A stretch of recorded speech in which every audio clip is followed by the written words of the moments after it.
It's been 2 years since we've seen this. Do buyers have a new hope? I'm John McCoy, Atlanta's Real McCoy, and we're diving into the market stats for Metro Atlanta, and we're doing it right now. Let's do it. Whether you are a buyer, seller, or investor, I'm bringing you the numbers you can't afford to miss. As I've been saying since the beginning of this year, the market is moving, but not in a way that we've ever seen before. And for those out there continue to say and think that we are in some kind of housing bubble, stay tuned until the end of this video as I will tease why statistically speaking that isn't the case. And next week I'm bringing a video where I'm bringing the heat of why this isn't the bubble.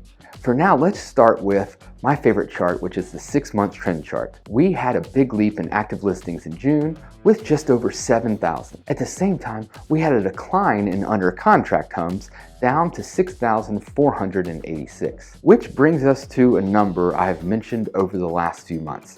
And that is this number that's so important, the pending ratio. For the 4th straight month, we have seen a decrease, and now we're at 48% of homes being under contract. For the first time in a while, we've had more active homes in the market than we had under contract homes. Days on the market is still extremely low at 9 days, which I expect in the next few months, these numbers will go up, and we will also see a rise in the median sales price going up to $467,388. The homes that are selling are still having offers going over the original list price. At the beginning of this video, I told you that we are now seeing something that we haven't seen in 2 years. The inventory level is now at 1.5 months of inventory. We have not seen it this high since August of 2020, which is really funny to say because even 1.5 months of inventory is still historically low, but it's still up. And to go along with the good news of the inventory jumping up is it wasn't just a jump in the number of homes at higher price levels.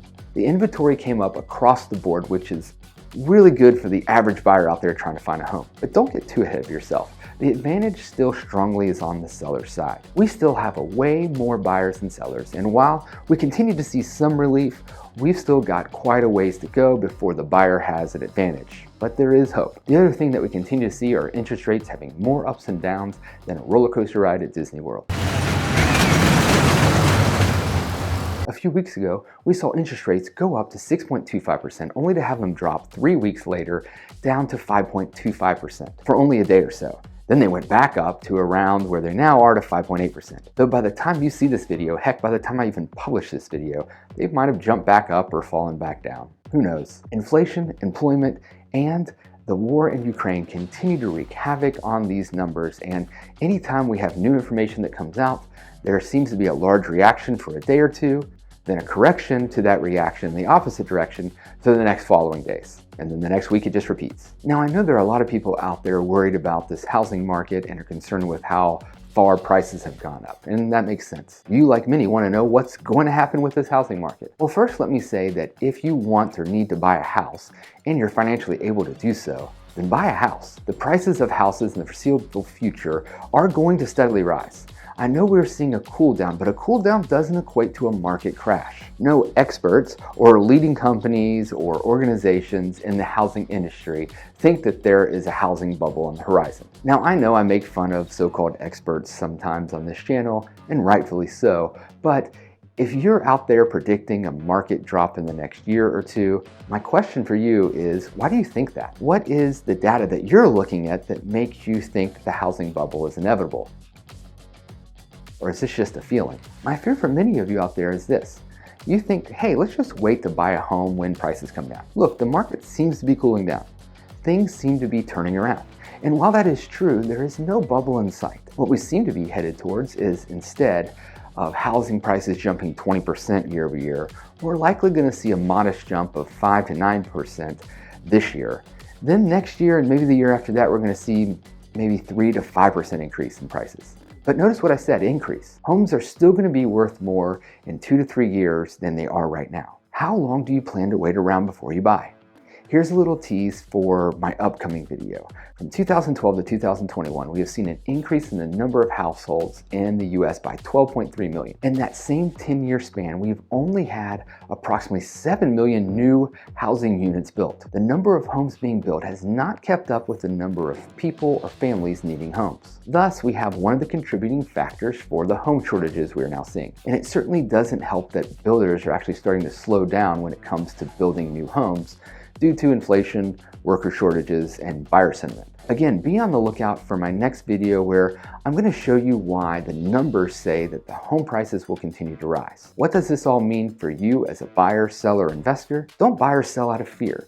Buy or sell out of your needs and based on the numbers. If you're someone that's just waiting around for the right moment to make that move, I'm telling you that you're always going to be waiting for that right moment.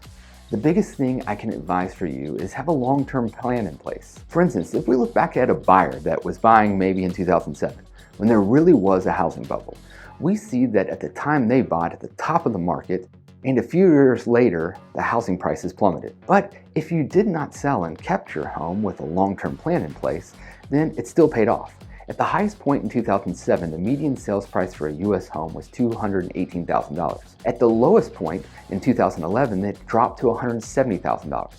But by 2016, just 9 years later, the home prices recovered. And now in 2022, the median values are $374,000. The point is, even when there was a true bubble, having a long-term plan in place, in this example, 15-year plan, would have led to a net gain of $150,000. Let's finish this off by bringing it back to the metro Atlanta area. The average household growth over the last 10 years for the US has been up 9%. Georgia has seen a 12% increase in households over the last 10 years. Jobs continue to move here and so do people. The metro Atlanta area is among the top 6 fastest growing metro areas in all the US.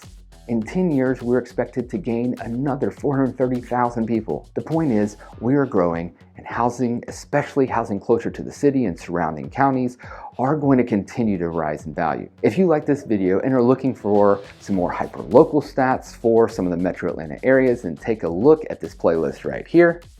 And if you never want to miss another one of these videos, hit that subscription button. Thanks, and we'll see you next time.